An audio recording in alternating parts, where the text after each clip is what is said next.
Hello guys, welcome back to my YouTube channel. मैं अंकिता सिंह फिर से आपके सामने प्रेजेंट हूँ एक और वीडियो के साथ, जिसमें मैं आपको टीच कराऊंगी वर्ब मीन्स क्रिया।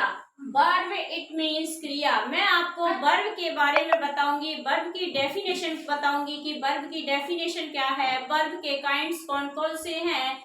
सो आइए स्टार्ट करते हैं। वर्ब इट मीन्स क्रिया। वीडियो स्टार्ट करने से पहले आपसे रिक्वेस्ट है कि आप एक बार वीडियो को लाइक शेयर एंड सब्सक्राइब जरूर कर दें। आइए स्टार्ट करते हैं। वर्ब इट मीन्स क्रिया। क्रिया क्या है, वर्ब क्या है, डेफिनेशन ऑफ वर्ब। वर्ब की डेफिनेशन क्या है? The word which show the action और स्टेट ऑफ बीइंग।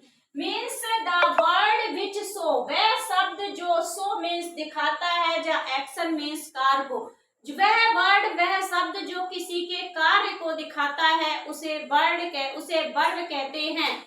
वर्ड क्या था? The verb which show the action. The verb which show action. Verb किसे दिखाता है? वर्ब दिखाता है किसको? एक्शन को दिखाता है, कार्य को दिखाता है। The verb which show action. Verb किसे दिखाता है? वर्ब कार्य को दिखाता है। किसी के एक्शन को, किसी के कार्य को क्या दिखाता है?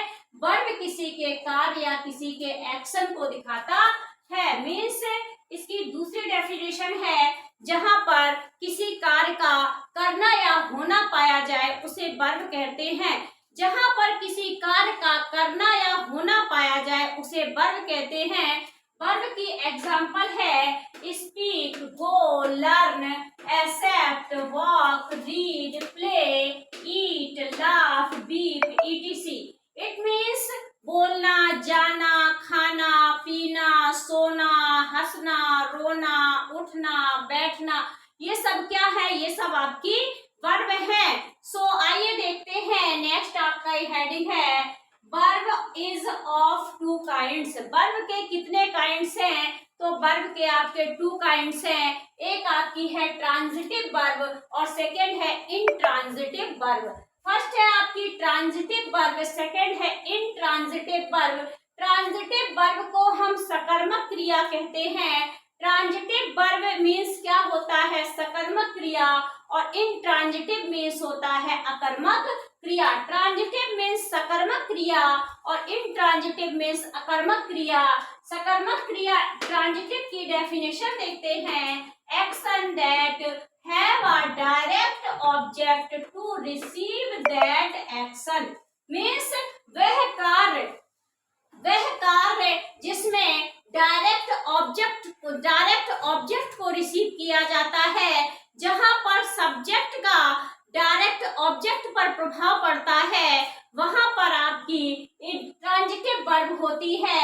जहां पर सब्जेक्ट का डायरेक्ट प्रभाव ऑब्जेक्ट पर पड़ता है, जहां पर कर्ता का सीधा प्रभाव क्रिया पर पड़ता है, वहां आपका जहां पर कर्ता का सीधा प्रभाव कर्म पर पड़ता है, वहां आपकी ट्रांजिटिव वर्ब होती है। मीन्स जिस वाक्य में कर्म दिया जाता है, जिस वाक्य में कर्म का यूज होता है, जिस वाक्य में ऑब्जेक्ट का यूज होता है, वहां आपकी ट्रांजिटिव वर्ब मीन्स आपकी सकर्मक क्रिया होती है। एग्जाम्पल है the moon love his children. The moon love his children. चंद्रमा को सभी बच्चे प्यार करते हैं। तो यहाँ देखिए मून का प्रभाव चिल्ड्रन पर पड़ रहा है। मीन्स बच्चे किसे पसंद करते हैं? तो बच्चे चंद्रमा से प्यार करते हैं, चंद्रमा को पसंद करते हैं।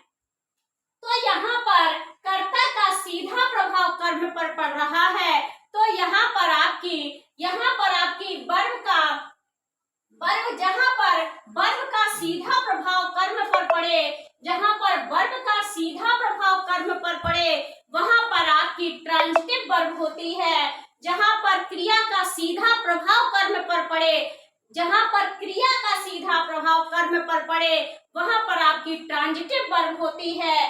नेक्स्ट है आपका इनट्रांजिटिव वर्ब। इनट्रांजिटिव वर्ब किसे कहते हैं? एक्शन दैट मीन्स कार्य वह does not have a direct object.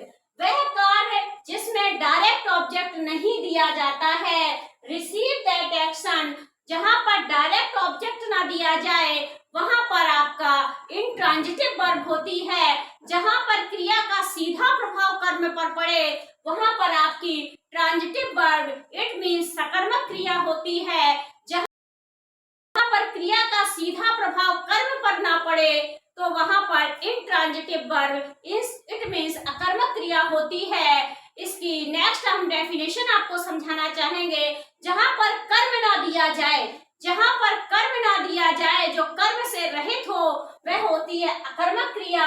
जहां जो कर्म सहित हो, जिसके साथ कर्म हो, वो होती है सकर्मक क्रिया।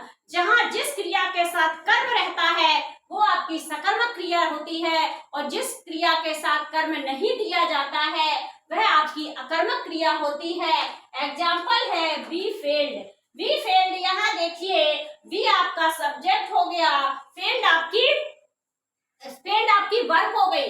बी आपका सब्जेक्ट हो गया, फेल्ड आपकी वर्ब हो गई। तो आप यहाँ देख सकते हैं यहाँ कोई ऑब्जेक्ट नहीं दिया है, इट मीन्स यहाँ कोई कर्म नहीं दिया है। तो ये आपकी कौन सी वर्ब हुई? इंट्रांजिटिव वर्ब हुई, इट मीन्स अकर्मक क्रिया हुई। नेक्स्ट एग्जाम्पल है सी इज स्लीपिंग, वह सो रही है। सी इज स्लीपिंग, वह सो रही है। सी आपका सब्जेक्ट हो गया, इज आपकी हेल्पिंग वर्ब हो गई और स्लीपिंग आपकी वर्ब हो गई। यहाँ भी देखिए, यहाँ भी ऑब्जेक्ट का यूज नहीं हुआ है, यहाँ भी ऑब्जेक्ट का यूज नहीं हुआ है। तो यहाँ भी आपकी कौन सी क्रिया होगी, कौन सी वर्ब होगी? इंट्रांजिटिव वर्ब होगी, इट मीन्स अकर्मक क्रिया होगी। आई विश आपको वर्ब समझ में आ गई होगी। वर्ब की डेफिनेशन क्या है? जहां पर किसी कार्य का करना या होना पाया जाए उसे वर्ब कहते हैं, इट मीन्स क्रिया कहते हैं। वर्ब टू टाइप्स की होती है, ट्रांजिटिव वर्ब और इनट्रांजिटिव वर्ब। ट्रांजिटिव वर्ब को हम सकर्मक क्रिया कहते हैं और इनट्रांजिटिव वर्ब को हम अकर्मक क्रिया कहते हैं। सकर्मक क्रिया जिसमें कर्ता दिया, जिसमें कर्म दिया जाता है उसे, जिसमें क्रिया के साथ कर्म भी रहता है उसे हम सकर्मक क्रिया कहते हैं। जिसमें क्रिया के साथ कर्म नहीं दिया जाता है उसे हम अकर्मक क्रिया कहते हैं। तो आई विश आपको वर्ब समझ में आ गई होगी। अगर आपको मेरा वीडियो अच्छा लगा हो तो एक बार कमेंट सेक्शन में कमेंट जरूर करें और बताएं आपको वीडियो कैसा लगा। क्या वर्ब आपको समझ में आई है? अगर नहीं समझ में आई तो भी मुझे कमेंट करके जरूर बताएं। आपसे रिक्वेस्ट है कि आप वीडियो को एक बार लाइक करें, ज्यादा से ज्यादा लोगों के पास शेयर करें, सब्सक्राइब करें। Thank you, have a nice day.